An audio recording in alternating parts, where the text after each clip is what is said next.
Boys and girls, this is the Undisputed Era. Adam Cole, Kyle O'Reilly, Roderick Strong, and you're listening to Going In Raw, baby. What's up? This is the most must-see WWE superstar of all time and his lovely, gorgeous wife, Marie. and you are going in Smackdown Live. Hi, this is Shinsuke Nakamura. Shinsuke watching Going in the Raw. Hey, friendo, Steve here. And Larson. And welcome back to Going In Raw, the only pro wrestling podcast you need to be listening to right here at youtube.com/Steve and Larson. Larson, this is the wrestling podcast that is guaranteed to be as good or even better than Cultaholic, Wrestle Talk, Wrestling with Regret. Yeah, insert podcast name here. That's a lofty goal to have. I know. But it's one that Super Showdown has. I was just talking about this with Larson right before the cameras were rolling. It's really on your mind. So I noticed that promo. I'm talking about this promo that's been running in the WWE for Super Showdown. Yeah, they're promising that it'll be as good as, if not better than WrestleMania. And they use that exact language, and it's just so bizarre. And it's obviously something that either the Saudi government, the Saudi Sports Authority, the marketing arm of the Saudi Sports Authority, or somebody required the WWE to say, you know, we need you guys to tell people that this is going to be as good or better than. Or it's just a general philosophy within WWE to elevate these Saudi Arabia shows to the same level as WrestleMania. And by doing that, they kind of have to bury WrestleMania. It sounds like legal language, though. It really does. It's like a promo written in legalese. It's so weird. But it's like legal writing 101. Yeah, it's like your right. first lesson in legal writing. It's like TV legal right. It's like what Matlock would put in a contract. Weird. But here's the thing then. I'm just putting this out there. If Super Showdown is a massive dud, like it's critically just dumped on. Yeah. Matches are garbage. Well, it lowers the expectation for WrestleMania. No, this is what I'm saying. Because this year's WrestleMania was pretty decent. Yeah, it's pretty good. And if they are advertising the show to being as good, if not better than WrestleMania, and it falls short in every capacity, that's false advertising. Oh, yeah. But it's not fraud. It's false advertising. It's false advertising. Oh, man. Anyways, welcome to Going In Raw. I just had to get that off my chest. It was amplified for me last night because I saw it for like the fifth time, and I was like, what did he just say? Yeah, it doesn't make any sense. It's guaranteed to be as good or better than, and it really comes off like a weird demand from, the people kicking in the money for this show, which is of course the Saudi Sports Authority. Yeah, it's so weird. So yeah, speaking of the Saudi Sports Authority, speaking of Super Showdown, let's talk about this because this is pretty interesting. It's pretty huge potentially. Yeah. I'm assuming that you're going to head in this direction. If not, I was going to talk about Dolph Ziggler. What are you talking about? Kevin Owens, which leads to Dolph Ziggler. Oh, yeah, okay. So yeah, sure. Fightful, during or shortly after SmackDown last night, broke the story that the reason that Kevin Owens is seemingly bowed out, quite literally on SmackDown, of his feud with Kofi is because he doesn't want to do Super Showdown. Yeah. Which I totally understand. Yeah. And because of that, they need a replacement for Kevin Owens. For Super Showdown, and I guess enter Dolph Ziggler, who we haven't seen for months. Yeah, it's not like he's been out with injury. He hasn't been around. He hasn't wrestled since Royal Rumble. The last time we saw him, Drew McIntyre wrote him off the show. No, last time we saw him was the Royal Rumble, where he eliminated Drew McIntyre, I believe. Is that what happened? Yeah. Oh boy. We have not seen him since the Rumble. Yeah. Okay. And so he comes back, lays out Kofi. Uses a chair. An extended sequence. This went on forever. It was as far as beatdowns go, in terms of the viciousness, it was pretty good. It was just the right amount of clumsy to make it feel a bit real. Yeah, that's what they were going for. They went for like, oh man, this is like he's really injured. Yeah, even though some of the stuff before the chair stuff, it just like, all right, Dolph, this is just obviously pro wrestling stuff. Once the chair came involved, it got vicious, and it was pretty good. But then afterwards, later on in the night, he's going to do an interview with Kayla. Was he in the Andre Battle Royal too? No. Boy, I don't remember any of that. I think the last time we've seen him was Royal Rumble. So he's up to do a interview with Kayla, and he says, well, you deserve an honest answer, but I'm not going to give it to you. I'm going to give it to them. Because she asks, why'd you come and do this? And so he walks out to the ramp and drops a promo that I have kind of mixed feelings about. Okay. Because like the content of it I thought was good. However, he's all in on bitter, and he kind of came off as a bit pitiful. He was almost crying. Yeah, he was almost crying. Yeah. And the whole framing device is, well, everything that Kofi has done or did in the lead up to Mania, including the win at Mania, it should have been Dolph in that position. And their careers kind of parallel each other in ways. They've been in WWE forever. Dolph is a 2-time World Heavyweight Champion. They're however. both spectacular athletes that people, by and large, have always, well, up to a certain point, like around 2013, 2014. Felt were underutilized and underappreciated, yes. Yeah. However, Dolph has won the World Heavyweight Championship twice. He has been world champion before. And for him, for the most part, the blooms kind of come off the rose, I feel like. There was a point in 2012, 2013, maybe 2014 where people were really into him. And apart from him being the sole survivor in that Survivor Series match 2 or 3 years ago, there's really not a whole lot. There was his retirement match against The Miz. Sorry, that too, yeah. That was good. We saw that live. And whether that's his doing or creatives, who knows? It doesn't seem like people are that invested in his story anymore. And so he comes out, and the crowd just kind of sits there.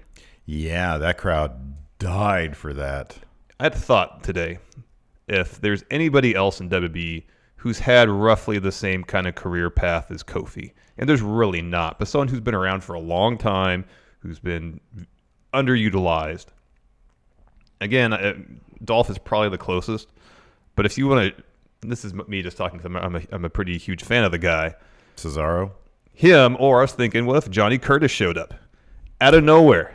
That'd be cool. And laid out Kofi. I would mark out hard for exactly. that. I'm not sure the crowd wouldn't, but I would. And you would. The yeah. crowd wouldn't. I don't know. They'd probably have no different reaction than what happened when Dolph came out. Because but people really liked Fandango. They liked the Fashion Police stuff. And he comes out and beats the heck out of Kofi. I'll put it this way. If he was obviously, like, at first glance, visually, I still don't think they would.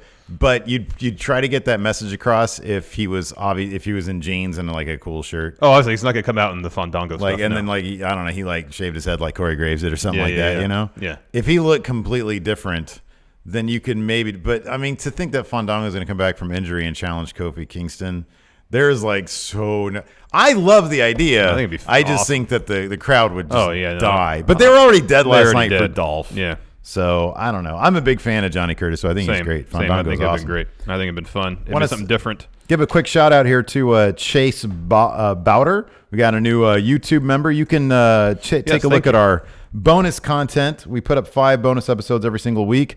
Just click that join button on YouTube, or we also have it available in audio form, ad-free. You can import it into RSS feed.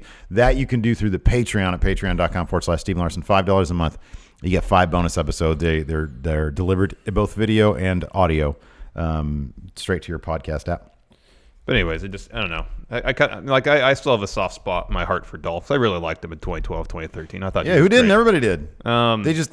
You got it right. They told every story they could with him. And the other thing is, he comes back and says, "Well, that should be me. That should be me." Where were you? Yeah, you're out doing stand-up. Yeah. If you really cared that much, show up for your day job. He's like 13th on the list of guys who that should have been if you're going to go that direction. Number 2 is Mustafa, or number 1 is Mustafa Ali. Yeah. That would have required a heel turn for Mustafa, though. No. Well, yeah. I'm talking about like if I'm making my counter case to Dolph. Actually, Dolph, if it should have been anybody else, it should have been Mustafa Ali. Yeah. But otherwise, SmackDown, I thought it was. Besides that, I thought it was decent. Show. Yeah, it was fine. But I don't know, man. I just thought that like even when he gave his promo, I gave our friendo Alfred Konuwa from Forbes. I gave him some static because he had said something like, he was really into it. He was really into it, which is great. And I thought the content of the promo was really good. The framing device was really well done. I can't get through Dolph, man. I can't get through. It's just I'm upset and bitter because I'm not getting the opportunity I think I deserve.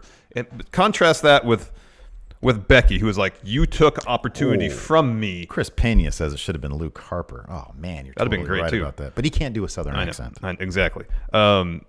Becky's like, "You took opportunity from me, Charlotte. Instead of complaining about it, I'm going to take action. I'm going to beat the heck out of you." Well, that's been one of the problems with their writing of Dolph lately has been, when we have seen him, I'm going to say lately. He's just whiny and bitter. Yeah, he's just whiny and bitter. It's not a good look. It's not entertaining, and doesn't make for a good heel. Because there was a point in time where the crowd would have bought into him saying, "Hey, I've not been given the opportunities I think I deserve," and if they'd framed it as him, okay, this is how I feel. I'm going to go out and do something about it. Well, the argument has to be first and foremost. The argument has to be legitimate. Yeah, and it's not. Like you said, he hasn't been anywhere. So like, what? Like people are just sort of scratching their heads. Like, wait a second. So you're supposed to do what? And like you should have done this now. What? But you weren't on TV the entire time. You weren't around. Where were you? Yeah. So I don't know, man. I thought it was kind of goofy, but too busy at the Comedy Store. Yeah, exactly. Which is cool. Go do your thing. Oh, totally. If he had a stand-up show here in town, would you want to go? Yeah, I'd take. If he was what's a place here called Last Unlimited? We could do a double date. I'd be down for that. It's probably funny. It's probably hilarious. Or is the Punchline? What's the one here in town? I think the comedy. It's not a Comedy Store. It's in L.A. Punchline? Is it Punchline? I don't know. We've been there. Yeah, sure. We went to see. Saw Paul Mooney there. Paul Mooney. Yeah. Comedy legend. That was great. That was awesome.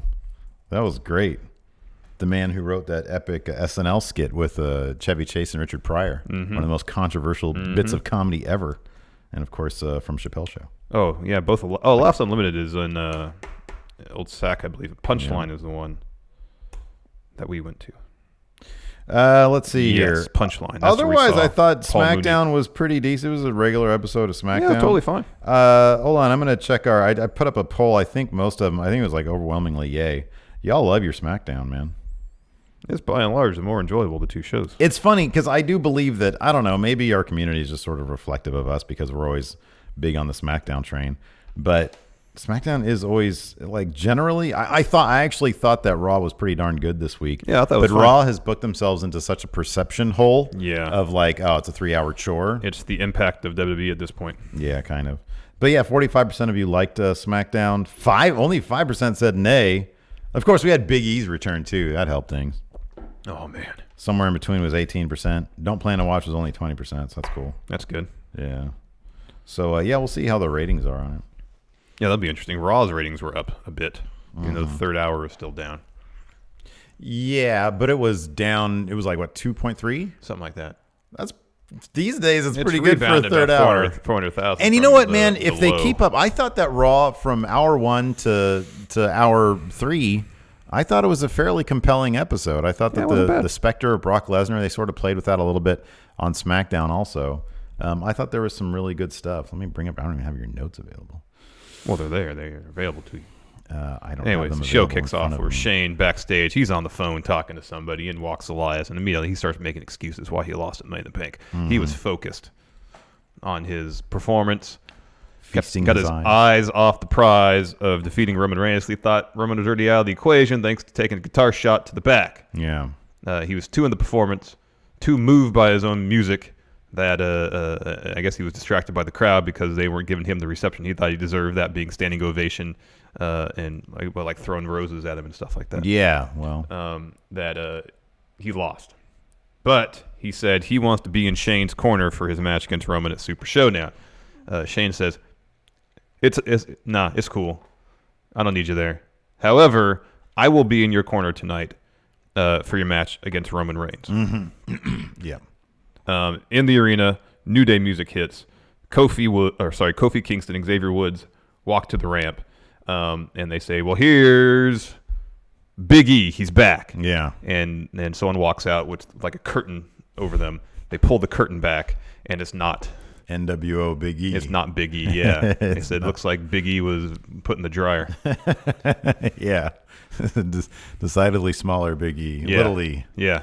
Little E. And so they send him backstage, and then they say, now here comes Big E, and he does his proper introduction. Providence, yeah. That's where they were. So he comes out, massive ovation. Oh yeah, because he is the absolute best. He is an absolute treasure. And they come down to the ring. Oh, sorry, go ahead. Well, Xavier was getting on him. He was like, you have to ease up on your Twitter activity. And he's like, but I understand. And he's like, yeah, Becky's mom, so hot. Oh, I want her. He's like, I want her. And Xavier said, she's so hot. Yeah. And then Kofi had to calm them down. Well, he says, hey, they want me to be serious now.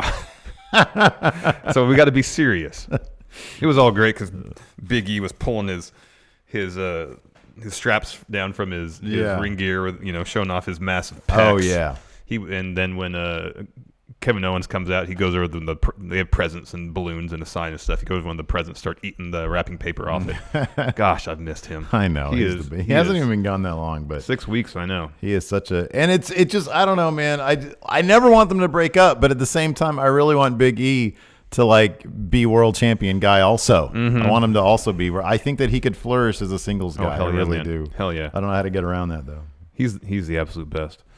And then, as I mentioned, Kevin Owens and then Sami Zayn come out to the ramp. Sami complains that he didn't get anything. He didn't get a party, all the pageantry that Big E got when he returned. And so the New Day says, well, how about this? You're right, Sami. We didn't get you anything. So we'll get you the same thing. We got Kevin Owens at Money in the Bank.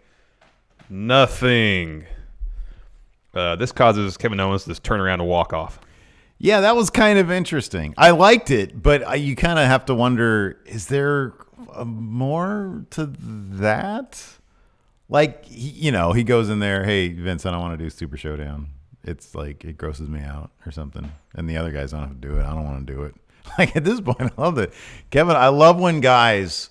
Because Kevin Owens, I think Vince really likes Kevin Owens, and evidently Vince, anybody can go in there and say, I don't want to do this, but they kind of can't, It's like you have to have a certain level of stroke. Yeah, I think you kind of have to do that. But with Kevin Owens has the requisite level of stroke to say, I'm not doing that show. Well, yeah, he's got, this is what an old boss of mine that I really liked said. He said, you got to have internal leverage with your company, meaning you have to be, not expended, you have to be vital. And you need outside leverage. You have another place to go to. He's got tons of outside leverage. Well, he just signed a new 5-year deal, too. And inside leverage. Yeah. So he can do whatever he wants. Yep. And I love that he's made this decision. Yep. I just kind of wonder if, okay, well, you're not going to do Super Showdown, so you're just going to not be on TV for a little bit, so you're just going to turn around and go away. I don't know. It couldn't. Maybe it's not. I think it's totally within character for him to just give the mic to Sami and turn around and walk away. I think it's great either way. Pretty much saying, I don't want to deal with this right now. It's just the brain kind of starts firing up when you see something like that. Yeah, you want to try normal. You want to try to connect. Yeah, things, whether there's something there to connect or not. Anyways, Sami starts cutting a promo. I think he was holding both mics too. Yeah, that was funny because he was holding both, which I thought was a great visual gag. And then he put one of them away, and I think they had cut one of them, and that was the one he was still holding. Yeah. So he cuts a promo talking, like he has of late, about the crowd, being critical, wrestlers, characters like the New Day, filling some void that the WWE Universe has. And then Xavier cuts him off, playing the trombone. That's the thing that I like the most is the comedic trombone. Yes. Yeah. That was good. That was good. And then Sami talks a bit more, and then Kofi says, "Well, I'm gonna run through you later tonight and during our match." Before we continue, though, here's a word from our sponsor for today's show, Robin Hood. Yes, that's correct. Robin Hood is an investing app that lets you buy and sell stocks, ETFs, options, and cryptos, all commission-free. While other brokerages charge up to $10 for every trade, Robin Hood doesn't charge any commission fees, so you can trade stocks and keep all your profits. Plus, there is no account minimum deposit needed to get started, so you can start investing at any level. The simple, intuitive design of Robinhood makes investing easy for newcomers and experts alike. View easy-to-understand charts and market data and place a trade in just 4 taps on your smartphone. You can also view stock collections, such as 100 most popular. With Robinhood, you can learn how to invest in the market as you build your portfolio. Discover new stocks, track your favorite companies, and get custom notifications for price movement so you never miss the right moment to invest. Robinhood is giving listeners of Going in Raw a free stock like Apple, Ford, or Sprint to help you build your portfolio. Sign up at goinginraw.robinhood.com, and a big shout out and thanks to Robinhood. Let me borrow this for a second. All right. For supporting Going in Raw, for sponsoring the show. It really does help us if you go to goinginraw.robinhood.com. Indeed. Yeah. Next, we had Carmella backstage. Drake Maverick comes up to her and says, "Do you know where R-Truth is at?" The heat is on for that 24/7 title. 24/7 title. And then he hands her a flyer. Of course, he's looking for R-Truth. She walks up to Apollo Crews and asks him, "Have you seen Truth anywhere?" And he's like, "No." So she walks. He said, "But if you have, tell him I'm looking for him." Yeah. But if you see him, tell him. Yeah. And then she walks a few paces forward, and there's someone there with a blonde wig on. Yeah. Turns around, it's Truth. Yes. Yeah. Not a very convincing disguise, and that's what she tells him. And then he says, "Can you help me? I need you to help me. Help me. Please help me." This is a really fun segment. It was. And so they sprint off somewhere. To be continued later in the episode. Yes. Next, man, this is a great match. Oh boy, this is awesome. Mustafa Ali taking on Andrade.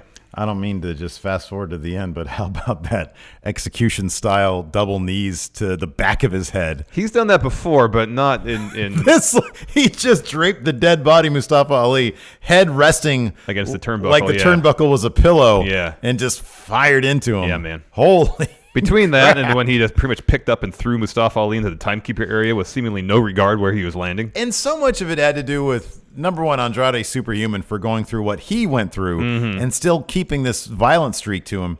But then Mustafa Ali, who comes off as a bit more mortal, he had a killer Money in the Bank where he got destroyed. So it was similar to Ricochet the night before on Raw. Yeah. He comes into this just beat to hell, and Andrade just rips him to pieces. Yeah, and I was kind of surprised, given that Andrade has this match against Balor at Super Showdown, that the finish went down the way it did. And I thought they might want to build up Andrade, especially considering he's taking on Demon Balor. But I guess you can say, for a lack of a better word, an opportunistic win with the roll-up. Yeah, it kept both guys strong. Yeah. Some highlights here. Ali hits a reverse Rana, nasty too. Gets a 2 count. Ali goes for a satellite DDT, and then Zelina Vega gets up on the apron to distract him.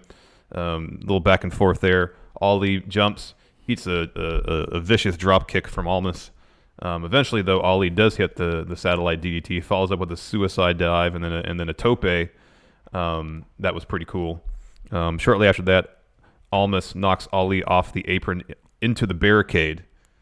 Andrade goes for the 10 count out win. Ali makes it in just in time. And then back ringside, Almas slams Ali into the ring post and then just picks him up and just throws him over the barricade to the timekeeper area. You think that's it. Ali's done. No. And he actually did a good job of 7 making it almost to the ring and then just falling and really milking those last 3 seconds to beat the 10 count. You mentioned where Almas hits double knees to Ali's back, only gets a 2 count. And then Almas is setting up for the hammerlock DDT. And then Ali, with, again, just the right amount of clumsiness involved, kind of powers him down for a roll-up and gets the win. Yeah. I thought, so we still have one. Is there one more episode before? We get 2 weeks. 2 weeks? 2 episodes? Okay. Yeah, so it's the 7th, I think. All right. Well, maybe next week he'll get it even more vicious with Ali, and then Finn will make a save or something. They'll do that. a DQ thing where he just beats him to hell. Doesn't care about the win. Nope. Could be. Next, Carmella's backstage. She's doing a makeover on R-Truth. Does his hair, puts on some sunglasses, and then she says, "Oh, you're missing one thing," and hands him a bra. And he says, "Can you open it for me?" I always had a hard time opening these. And so she goes, yeah. He said, "Thank you." I thought it was good. R-Truth really is the right person to hold this belt at first. He is, man, but I hope Carmella gets him on it. I know. I was really hoping by the end of the episode. This has got to be 3 weeks. You think? I don't know, man. They got to milk it where R-Truth feels beyond safe. But the problem with that is then the betrayal is more heartbreaking. I like them together. I want the betrayal to be less heartbreaking. I think they've established it so R-Truth could be momentarily heartbroken and be like, all right, fine. Yeah, you're probably. I mean, it's a stupid, goofy gimmick belt, so who cares? Exactly. So then they go on out, and then Mandy Rose has a match against Carmella, and R-Truth joins her ringside. Yeah, with the title. He's first trying to shadow her. Yeah, and he starts doing the moonwalk with her. Are you trying to just be behind her so nobody notices? Or are you trying to cause confusion that there's actually 2 Carmellas? Yeah, right. Because that's what it kind of seemed the case was. And you're wearing the title, clearly. It's a mess. It's an absolute mess. But this match, I know, look, I would have loved to have seen a finish to this match because we had another terrific women's division thing going on. It would have been so typical if this was the only women's division thing that happened. I was surprised though that Carmella came out and it was basically a squash match. She was super kicking Mandy Rose left and right. It was awesome. Yeah, early on she lays out Mandy with a super kick and Sonya tries to come in and distract. And then Carmella brings her in the ring, ground and pound, tosses her out of the ring, and then Mandy goes up behind her with a lazy roll-up. Yeah. Carmella kicks out, super kick again. Yeah. And that's when the loser locker room comes out. Man, I hope they keep on letting Carmella do as many super... it's starting to get to be a really good super kick. Like she's landing this stuff right on the chin. It's awesome. Yeah, I liked it a lot. So loser locker room comes out with the ref, and then they start chasing R-Truth. He and Carmella flee, and then I think Carmella hops on his back. So he's giving her a piggyback ride through the crowd into the inner part of the arena. I got to get Carmella back in our intro, man. I forgot that I left her out. Oh yeah, she's I great. Gotta get her back in. She is great. And I realized that the cool thing is beyond that, which I need to do. I don't really have to change anything about our intros. You know why? Wild card. Exactly. And so the loser locker room's giving chase out of the inside of the arena into, I guess you'd say, the bowels of it. Yeah. Oh man, Carmella getting on R-Truth's back. That was great. I was dying laughing watching that because it was so stupid. It didn't make any sense, but it was awesome. And he's pretty damn fast. He is fast. He is fast. I mean, she probably weighs like what, $120, something like that. Yeah, maybe. Yeah. He is fast. I was cracking up. That was a hilarious. Yeah, segment. it was great. I loved it. It was great.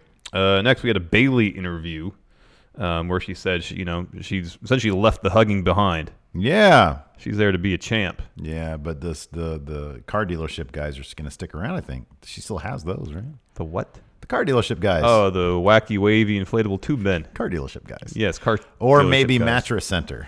Pretty much any retail shop that's trying to draw attention to themselves. Yeah, but you have to be like a big, like a No, high. you don't. No, you don't. You can't have a banana stand. You're not going to afford that with a banana stand, I'm not dude. saying a banana stand, but you don't necessarily need a chain store or a major retailer to have them. I've seen some mom and pop shops have. No, you have not. I have too. Like what? Name one. Like the gym I go to. What is that place called? Fitness something or another? Yes. 19? Yeah. That place had it, really? They do have one, yes. Was that on your top 10 list of reasons to go there for your It gym? might have been number one. It draws your attention. You're driving down the road and you see this thing on the ceiling of the gym I haven't doing seen this. that one. Is it jacked? What do you mean is it jacked? Well, it's at a gym. You think I want the one that looks like he's on roids. I don't think they make swole, wacky, wavy, inflatable tube men. Have we just stumbled upon a new business venture? I mean, you can make one that's thicker, but it's not going to have defined muscle because that might interfere with the You wacky, do the wavy, Giant inflatable Gonzalez part. thing. You just spray paint it on. Like one that looks like a wacky, wavy man, guy from Gold's Gym. Are you kidding me? Well, Gold's Gym is a large national chain. They can afford those extravagant, wacky, wavy, inflatable tube men. This is just a single location.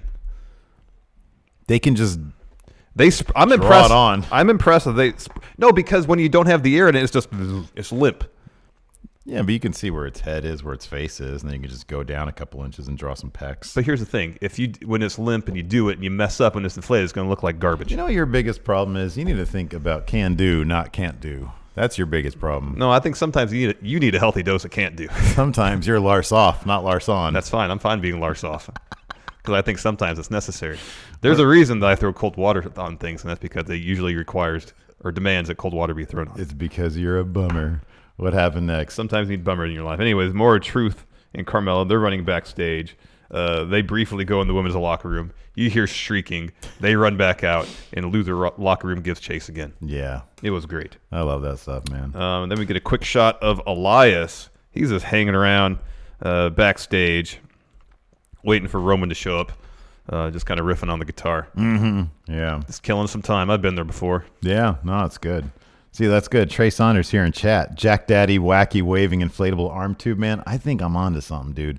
You either need to get on that But here's the train thing: or to get make off. it super effective. Here's another thing to consider. Okay. The elements. You just go and draw or paint it on, depending on what you use. That stuff can just bleed right off. Yeah, You need it designed at the factory to look jacked. I don't know if they can do that well, and still keep the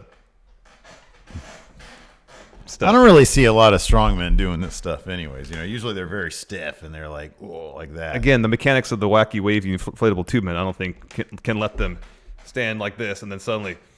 I think you can. I think you just put like some sticks here, like a stick here, and I'll go like this. Yeah, but you don't want to do that one pose the whole great. Look time. at You that. want to show off the full physique. This is good this, enough. This. It's people are just gonna see it once during their day for like 5 seconds. This is But awesome. I'm going to do any pose. I'm going to do this one. That's the most iconic. Yeah, well, the 2 sticks that are bent like this. But you just want a thing to do this? Yes. And How the cool would that be? I'd hella go to that gym. All right, fine. Invent that, and then you can sell it to a gym, and then you can go there. I'm trying to invite you in on this awesome opportunity. I don't want to be involved in this. I'm perfectly happy with my gym. Okay. Perfectly happy with it. It's a great gym. Before we continue, here's a word from our sponsor, forhims.com. Sexual performance issues are way more common than you'd think. For example, upwards of 25% of new ED cases are guys under 40. And getting older sometimes means certain parts of the body might not be working as they should, because 40% of guys struggle with ED by the age of 40. But why turn to odd solutions, or worse yet, do nothing when you can turn to medicine and science? With ED treatment from Hims, you can start revving that engine again. That's a euphemism for your front area working in a sexual manner. Exactly. Forhims.com is the one-stop shop for men for hair loss, skincare, and sexual wellness. Forhims.com provides you with convenient access to U.S. doctors online who can prescribe men real medicine that's delivered right to your door. Plus, it's completely confidential and totally discreet. That means no more super awkward doctor visits or long wait times in line at the pharmacy. Save time by going to forhims.com. Being your best means performing your best, and right now, Going In Raw listeners can get their first month of Hims for just $5 while supplies last, and subject to doctor's approval by going to forhims.com/GIR5, the number 5. See website for full details and safety information. This could cost hundreds if you went to a doctor or the pharmacy. Again, that's forhims.com/GIR5. Thanks to forhims.com for sponsoring today's episode, and you're really helping out Going In Raw by going to forhims.com/GIR5. Next, Sami Zayn taking on Kofi Kingston. Yes. This is a very different Sami Zayn than we saw in Raw, where he's basically petrified with fear, facing Braun Strowman.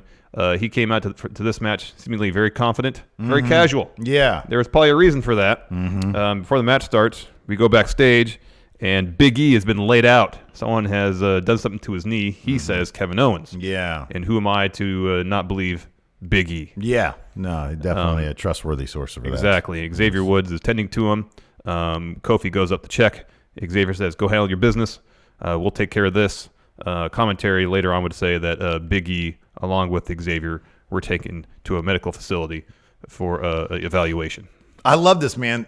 Different ways, different creative ways that make sense to keep Kofi kind of isolated. Like they're doing such a good job, I think, with the whole Kofi thing, not having him rely on the New Day, him being the more focal point now, and really keeping establishing him as champion. Yeah, right, exactly. It'd be so easy for him to get sort of lost within the New Day, and people start thinking of it as like a Freebird type situation. Yeah, and they're doing a really good job. They are keeping building him the way they really should be building him. Yeah, they really are. It's great. It is great.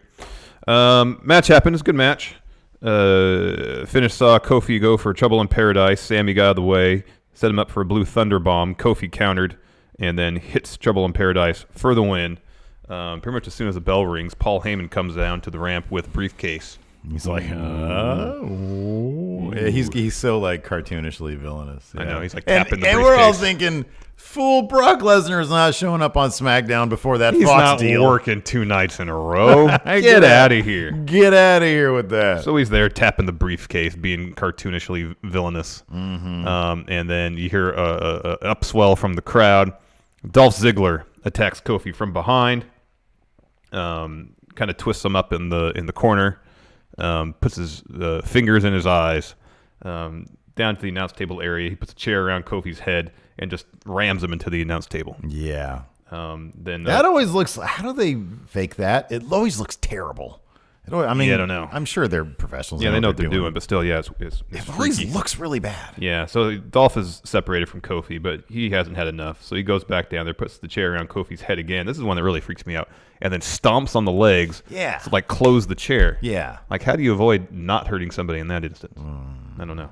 Anyways, stretcher's brought down. Kofi's put on it. They start wheeling him up the ramp towards the top. He kind of forces his way off. He wants to walk backstage under his own power. Yeah. Again, I think they've been doing a really good job with Kofi. Totally. Agree completely. Next, we have Roman Reigns getting to the arena. Yeah, and Elias is standing atop a production's trailer, and he's serenading him. I thought this was creative. I like this. I thought it was good. I think they're doing a really weird thing, but it's kind of effective. Like, I'm coming around to it. You got Shane, the sort of like seemingly coked out, like power hungry heel guy, 80 movies villain. Right? Yeah. What is the actor's name that you always love? Robert Davi. There you go. And then you got Elias, who obviously isn't much of a threat, but he's just enough of a threat. Yeah. And he's doing this kind of stuff. And then now we've got Drew.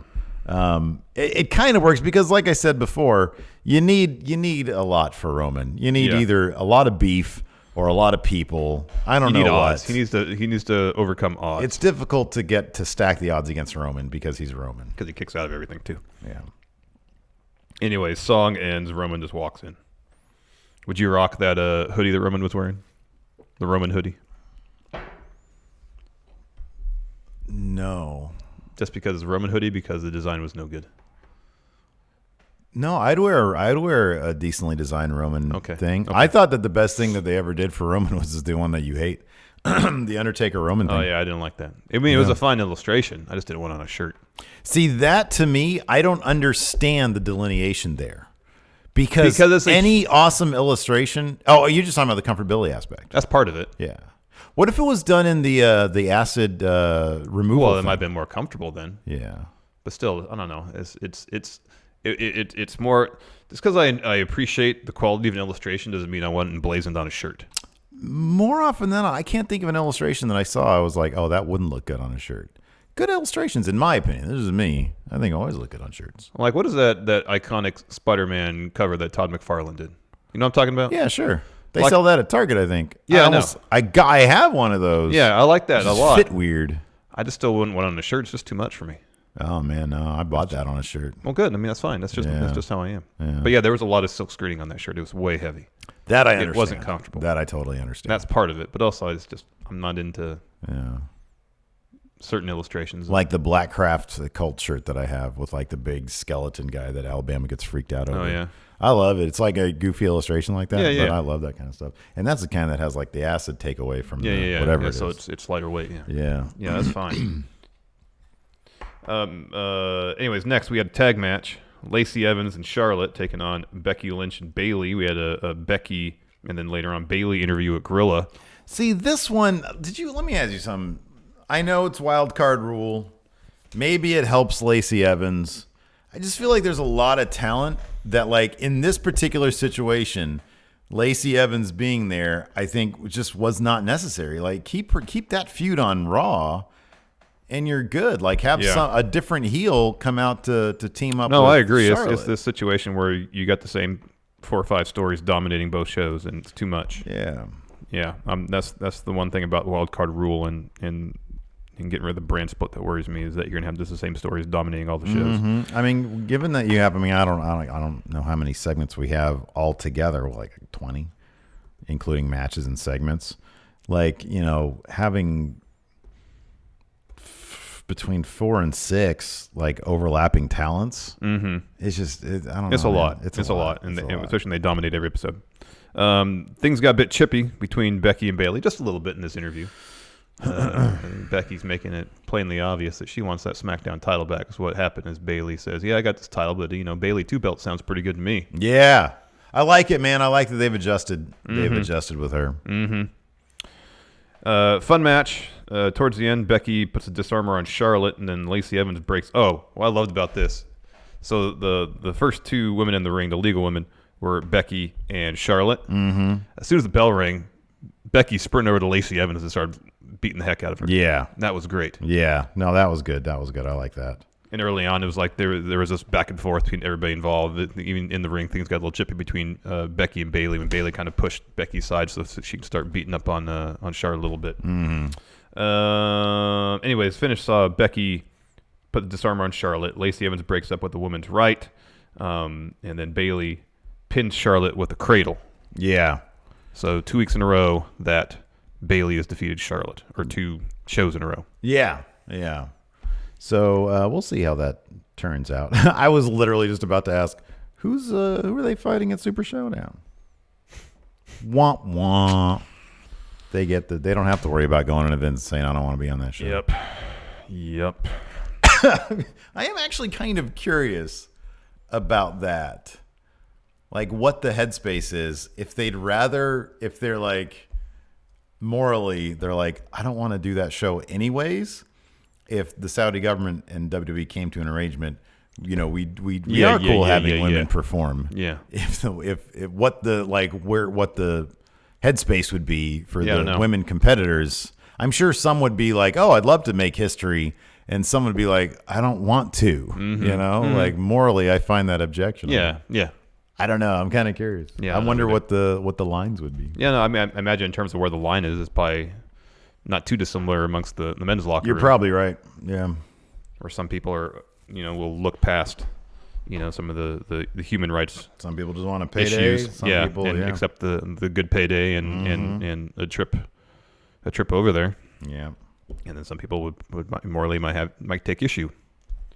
I don't know. Next. Carmella and R-Truth, they're still running backstage. Jinder catches up to R-Truth, rolls him up, only gets a 2 count because R-Truth kicks out. He gets rid of Jinder. They keep running. B-Team lays out R-Truth. Bo goes for the pin, then Curtis Axel pulls him off. They start arguing. That gives R-Truth an opportunity to fend them off. He and Carmella keep running. Yeah. After that, we had the Dolph interview, where it starts out as an interview. And as I said earlier, he says, Kayla asks him, essentially why. He says, you deserve an honest answer, but I'm not going to tell you. I'm going to tell them. Walks out through Gorilla to the stage. The content of the promo was good. The framing device I thought was good. It's just whiny, bitter Dolph. It just doesn't connect. Yeah, I honestly just couldn't get past Dolph, man. Like, I see it, and I'm like, I just don't think that...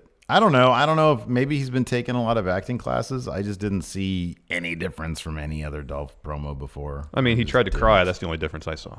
Yeah. Instead of just being whiny, he tried to be emotional. Yeah. But it's like he's been champ before. He actually has been given a lot of opportunity. Yeah, I know. Yeah, couldn't get past it. I was seriously just at the point where like, oh man, we literally talked about this like fairly recently. People at the top of the list is I just don't want to see anymore. Yeah, and it's like I'd totally rather see Brock than Dolph. I think Dolph is like, it's like Alberto and the Dolph. But anyways, his promo culminated in saying that he wants Kofi at Super Showdown.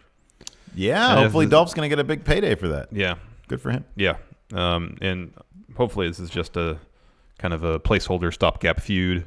It has to be, right? Until Super Showdown's out of the way, and then we get back to Kevin Owens. He can get back on his comedy tour. And if he comes to Sacramento, I will come and I will laugh and I will... He probably has some good stories. Probably has some great stories. Next, we had a pretty extended Triple H and Randy Orton video package detailing a lot of their history together. This was very long because they have a long history. They do. They've had several matches just at WrestleMania. And this match is going to be as good or better than WrestleMania. What match on the card won't be as good or better than WrestleMania? Anything at WrestleMania? Oh, main event: Undertaker versus Goldberg. Yeah, that's gonna be terrible. Like, there's a part of me that really wants to see it just for how bad it is. I know, and I probably will. I'll probably just check it out. I just won't talk about it. I'll probably talk about it just to make fun of it. Yeah, we'll see. When is that? The 7th? 2 weeks from Friday? Yeah, but it's not starting till like 11 Pacific, and I'd rather get started early on the WWE versus All Elite because I think I have to be out of here by around noon. Because damn it, it's like graduation day at her school, so I have to like take her out by like 12:30. Gotcha. But we'll see. Gotcha. Next, main event: Elias versus Roman Reigns. Shane comes out, introduces Elias. This is actually a pretty fun match, and the crowd was super into it. Yeah, they were, and it was. Yeah. At one point, Roman gets ready to deliver a Superman punch to Elias. Shane grabs his ankle, distracts him, and then Elias hits a running knee from behind. And then Roman does hit a Superman punch on Elias. Shane puts Elias's foot on the rope. Ref doesn't see Shane interfering. Reigns hits a drive-by on Shane. But just that little bit of a distraction allows Elias to get the upper hand. Back in the ring, Elias pulls the turnbuckle cover off while Shane's yelling at the ref.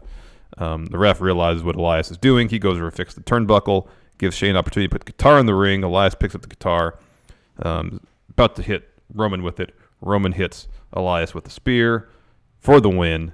Afterwards, Shane gets in the ring, jumps Roman, starts beating him up. He tries to hit Roman with the guitar. Instead, he eats the Superman punch. Roman grabs the guitar, about to hit Shane with it, turns around, eats a Claymore from Drew McIntyre. Yeah. There you go. Drew stands tall. That should be fun. Apologies to the live crowd. We've had 2 drops today on the stream. I don't even know that it's YouTube this time. Oh, yeah, there it goes again. Oh, my goodness. I know. It's a big mess. So That's a bummer. They'll have to watch again later. Yes. Yeah. Apologies. Anyways. Let's, speaking of which, let's answer some questions. Yes. Mr. Ollie B27, new Matt Hardy gimmick. He quantum leaps between his former gimmicks. He was kind of teasing something like that for a while, where he would on his social media. Yeah. Brian Jankowski, is it just me or does every match end in a roll-up pin these days? A lot of them do, on television at least. I don't mind that. As long as it advances the story, I'm fine with it. Like it keeps people strong. Mm-hmm. You know. Yeah, roll-up win is not seen as definitively as a win following a finisher or submission or something. Right. Arma Arcana, does Vince have the time stone and just relives 2000 through 2010s over and over again? Maybe. Oh dear. Lil Eris says Pat McAfee is 24/7 champ, yay or nay? Nay. Hard nay. Dom L. Day since last Riot Squad member appearance, 31. You haven't seen a Riot Squad member in a month. Oh my goodness gracious. Yeah. Jimmy Thomas. Corey yelling at Byron when he said that Truth should have dropped Carmella. That was pretty funny actually. And I think that might have been the bit. Is that where Corey was uncontrollably laughing at one point? Yeah. I saw like that. Mike Tom was trying to throw to a different segment, and you just see Corey like staring at Saxon, and he's like laughing. Yeah, and Byron's trying to avoid his look for fear of laughing too. Yeah. Suplex Casey, he says, it's my 22nd birth miss. Take some bucks, friendos. Happy birthday. Happy birthday. Yes, he says birth miss. Birth miss. Thank you, CJ LaChapelle. Greg Morris, what song do you think Brock had in his head when he was holding the briefcase? Oh, we answered that. You said Brass Monkey.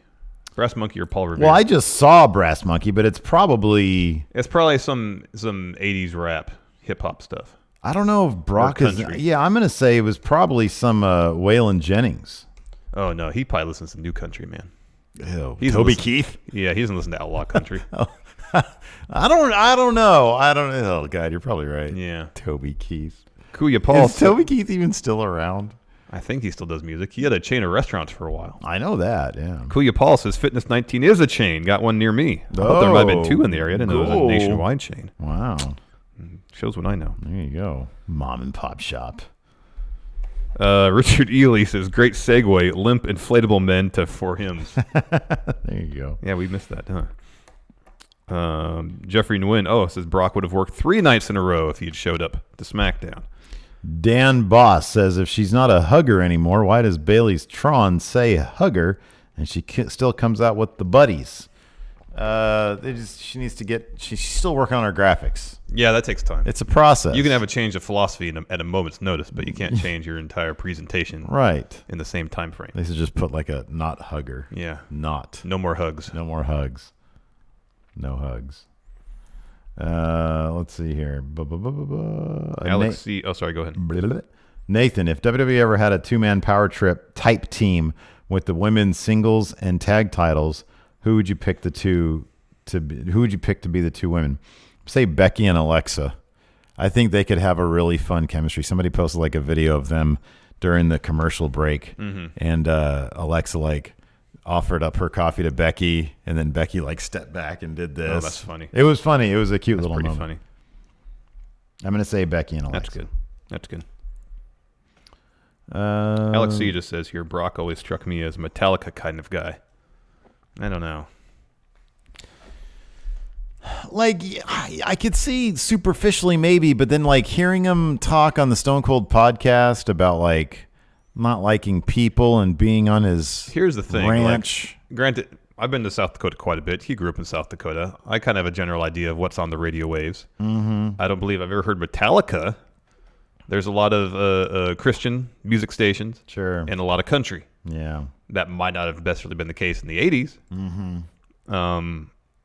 But yeah, scanning through the dial, all the times I've been in South Dakota, I've never once heard Metallica. Mm-hmm. Yeah. So a safer bet is probably country music.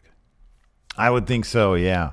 Nikolai Harari, or Harry, will anything change Vince's mind that he's not the solution to every problem? Or will WWE fans just have to come to grips with the fact that he'll be on our TV screens every time there's a problem with the ratings?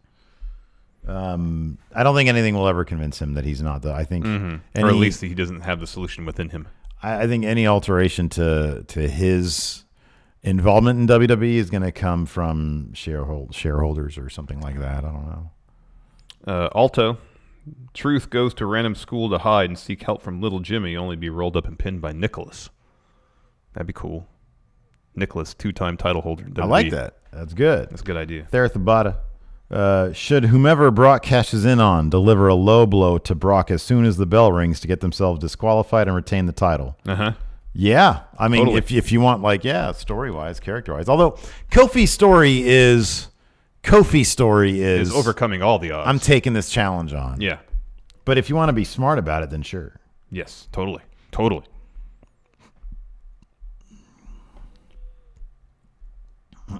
Trey Saunders here in chat says, book a Raw or SmackDown from either of these cartoon locations, Springfield, Quahog, or South Park. Which do you choose, and what crossover stuff would you book? Remember when Bret Hart was on The Simpsons? Yeah.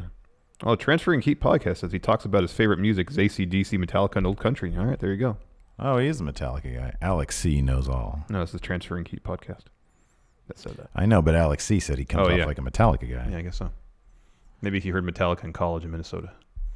Becca, they didn't play the Firefly Funhouse on SmackDown last night. They didn't. She asks, is Bray confirmed for Raw? Probably. So let's answer Trey Saunders' question here. Book a Raw or SmackDown from either of these cartoon locations. That'd be Springfield, right?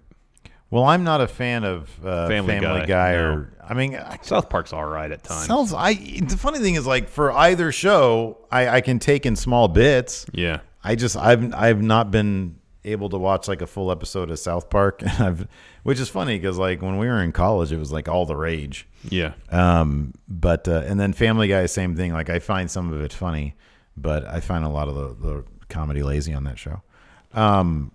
So it'd be The Simpsons. Yeah. I'd want it to be a crossover with the Halloween episodes. I just want Lionel Hutz to be someone's manager. Oh, I miss Lionel Hutz. I miss Phil Hartman. He was a national treasure. Oh, hell yeah, man. He was brilliant. This says no retainer down. Oh, I'm sorry. Hold on. No, comma, retainer down. No, retainer down. No, retainer down. Oh, man. Let's see here. The glorious broken Soundwave. Do you think with the recent death of Ashley Massaro, would we see even more of a decline in WWE Network subscribers and ratings, even getting worse after what transpired at the WWE Troop Show? Of course, this horrifying affidavit of hers that outlined her story of what happened when she was sexually assaulted while on tour with the WWE. Yeah, that's horrible. It's absolutely horrifying, and we're kind of just sitting back and seeing how much traction. Because I know that like people have reached out to some of the sponsors. From what I've heard, the affidavit itself or her deposition, I guess, was trending on Reddit pretty hardcore. If it'll be something to see if the WWE responds to it. I just don't know. I don't know that. I mean, you would have to get a lot more traction and mainstream publicity. For example, like another John Oliver segment. Yeah. For it to make any impact to the degree that it would affect ratings or subscribers on the network or sponsors. So I don't know. We're sort of taking a wait and see approach on it though. But it's absolutely just a horrifying read, and it just really makes Vince McMahon look even worse than we kind of already imagined he is. Mondo Vulgare has a great question, and let's see here. How far along are we? Yeah. Maybe we'll make this the last one. How should the 24/7 title be handled in the next 2K game?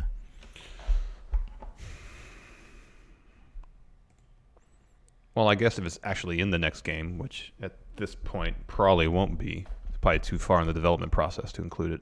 So we're talking 2021. It would just have to be a thing where whenever you have a 24/7 title match, it'd probably just be inundated with run-ins. That'd be a lot of fun. Or then obviously, if you do backstage brawl, that's probably where you really want to do it. Same thing.